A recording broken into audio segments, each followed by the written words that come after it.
Hello, everyone, and welcome to the intro video for YS126, Theosophy and Yoga. I'm really excited to host this class online through the Yogic Studies platform and hope that you'll be able to join in the next month.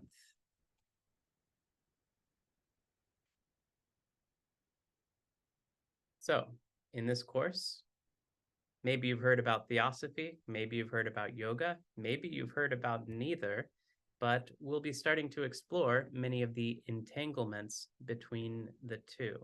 And don't worry, if you don't have knowledge of either, we'll give you a brief background. Although for yoga, there are so many classes on the Yogic Studies platform that can help you develop your knowledge of that. So, before diving into the content of the course, a little bit about me. I'll be your teacher. I got my PhD in religious studies in 2021 from the University of California, Santa Barbara, focusing on South Asian religions and also doing an interdisciplinary emphasis in European medieval studies.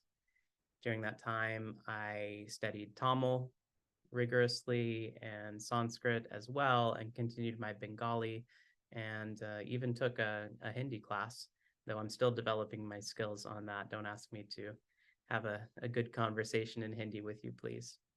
So after graduating, the academic market was quite precarious, to say the least, but eventually I got an assistant professorship, a postdoc, essentially, at the Jagiellonian University in Krakow, Poland, first remote, and then I joined in person. And following that, I went from Poland to Germany to join Friedrich Alexander Universität Erlangen-Nuremberg for their project. It was a new project called the Center for Advanced Studies, Alternative Rationalities and Esoteric Practices. So that opened up quite a lot of doors, and I'll talk about what I'm doing now in a minute, but the short sort of story of where these trajectories have taken me and what my main research as well as personal interests are really can be situated in the intersection between modern occult traditions, yoga, tantra, and music, and between Sanskrit and Indic vernacular languages like Bengali and Tamil.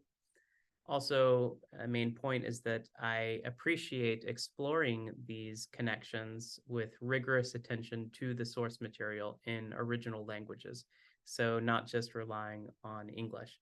And I think you'll see a lot of that come through in this course, which helps the connections between theosophy and modern yoga come alive. So currently, I'm a visiting assistant professor at St. Lawrence University in Canton, teaching undergraduate classes on yoga, yoga transformations, religions of South Asia, mystery and meaning, which is like a religious studies course, Islamic traditions. And next semester, I'll teach a course on occultism, which, as you'll see, is not always something super dark and scary, but something that theosophists were calling themselves in many cases, or at least they were using the adjective occult to describe their hidden teachings. And more recently, I'm a research affiliate at the Center for the Study of World Religions at the Harvard Divinity School, specifically working on a new transcendence and transformation database of religious experience. And in June, I'll join full-time as a postdoctoral fellow in Asian religious traditions to work on that database with two other colleagues who are very wonderful. So I'm excited about this opportunity, and theosophy definitely ties into it.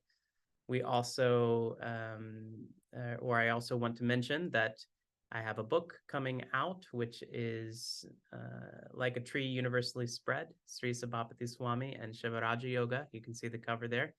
Through Oxford University Press, their Western Esotericism Studies series. And I encourage you to pick it out at the library or online, as a lot of the themes we'll cover in this course will be intertwined with theosophy and their encounters with yoga, one such yogi being Sabapati Swami and his editor, who we'll get to in one of the modules. So, getting into the content for the course, imagine that you are traveling to South India, or if you're already in South India, that you are traveling to Tamil Nadu, or if you're already in Tamil Nadu, you're traveling to Chennai, which used to be called Madras. And if you're already in Madras, you're traveling by train or local train, bus, rail, or auto, right? Auto rickshaw, or you're walking across the Adyar Bridge.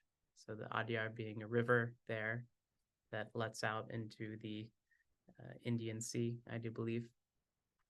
And you'll notice that there is a society there on the banks of the river, which the locals do call by the society. So if you want to get an auto to take you there, you ask for the society. And this society is the Theosophical Society, which was not always there. The land used to be cultivated and kind of divided up into various estates and areas. And even prior to that, there were some earlier Dravidian settlements there, as well as kind of villages and temples that are adjacent to where the society is now. And you go there now and you will hear lots of birds, see insects, lots of green, portals and stone sculptures from Theosophy's earlier days, as well as different shrines and even a mosque and a church and a temple to various world religions. And if you go, some of the buildings include the Adyar Library and Research Center, which is still used by scholars who are looking up printed materials and manuscripts on yoga and a wide variety of other topics as well. But if you go away from the Library and Research Center and make your way kind of around some of the pathways, you'll eventually get to this earlier structure, which was part of the original headquarters of the Theosophical Society, which is still part of the society's lands today. And it was here that there was a convention held in 1882, if we're to believe Henry Olcott's old diary leaves, Henry Olcott being one of the founders of the Theosophical Society. And as you can notice, there are so many teachers and pundits and even though it might be obvious, also practitioners of yoga in the midst of this crowd. And four figures, especially, we'll deal with among many others, although you'll see that several of these other faces and ideas and authors will intersect in various ways. You might even come across some of their names in reading for this course. And the four we'll mainly focus on are Tukaram Tatya, Helena Blavatsky, Henry Olcott, and to a lesser degree, Franz Hartmann. So here, if you go to the society today, as I have, they'll even have a kind of an urna or a place of honor for Helena Blavatsky's chair, as well as Henry Olcott's chair. So who were these enigmatic Westerners? Helena Blavatsky was born in what is today Ukraine. Henry Olcott was from the United States, right? They met, I believe, well, somewhere in New England. I don't know off the top of my head. I think in Pennsylvania, if I'm not mistaken, or New Jersey, investigating this or that spiritualist phenomenon. And they decided to found what is known as the Theosophical Society in 1875 in New York. And that's really where the course begins. We look at how the society was founded, what were its initial aims, what were the connections with spiritualism, mesmerism, occultism, and so on, and how did that shift and become a conduit? How did the society become a conduit for the spread and development of modern yoga? And so as we go into this first module, we'll look at Tukaram Tatya, who helped publish one of the first English translations of the Yoga Sutras of Patanjali. And a lot of these texts you may have studied before, as philologists, scholars have made much better translations today and investigations into these texts. But in this course, I encourage you to look at the way these texts are framed. So Henry Olcott has an introduction to this text. What is the language being used? How are these texts being interpreted and received? How are they changing? And what is also staying the same? So that will be an important part of the theosophical contribution to modern yoga and its reception. In the second module, we'll take a turn to Sri Chandra Boshu, or as he's also known, S.C. Vasu, who was the first translator of the Shiva Samhita, Shiva's compilation on yoga and hatha yoga and some tantric physiology as well. And he also produced a translation of the Granda Samhita. And we'll look at Sri Chandra Boshu and his contributions, as well as his fellow at Government College Lahore, Ramaprasad Kashyapa, who produced an interpretation as well as a partial translation of the Shiva Svarudaya, the arising of the breath of Shiva, portions of which date back to the 12th century.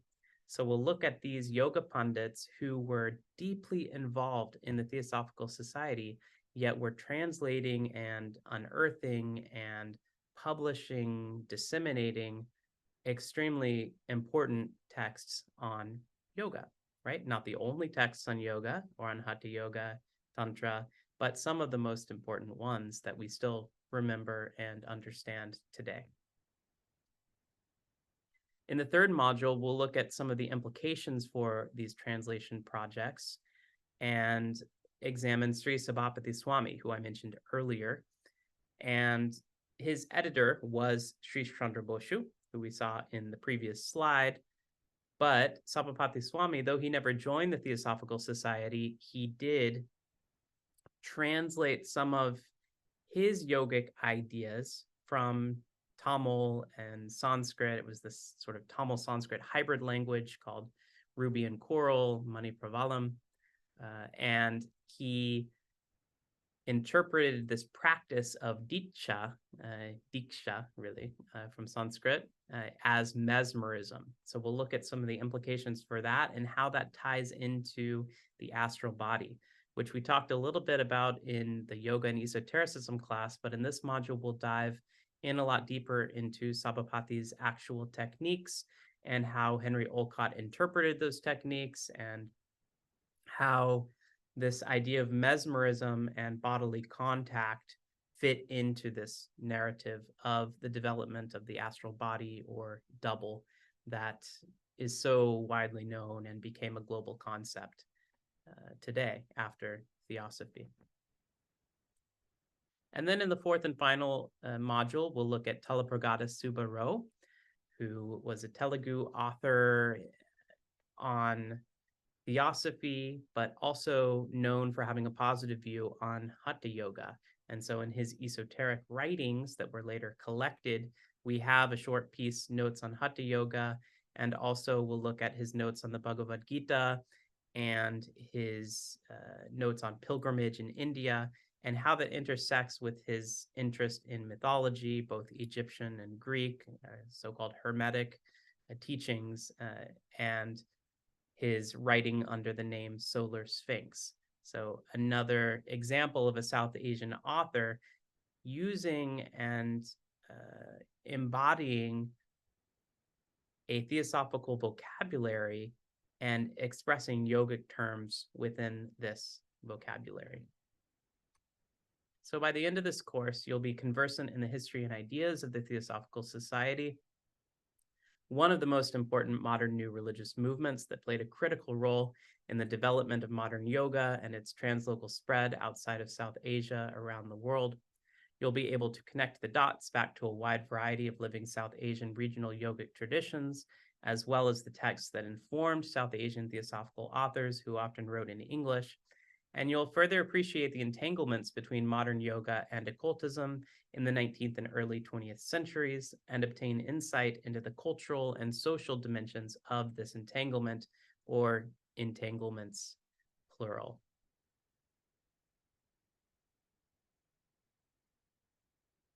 So I do hope that you'll join us next month for this class on Theosophy and Yoga, and I look forward to seeing you, hopefully online, and really am excited to explore this material and these entanglements together, hopefully in new and exciting ways. Thank you.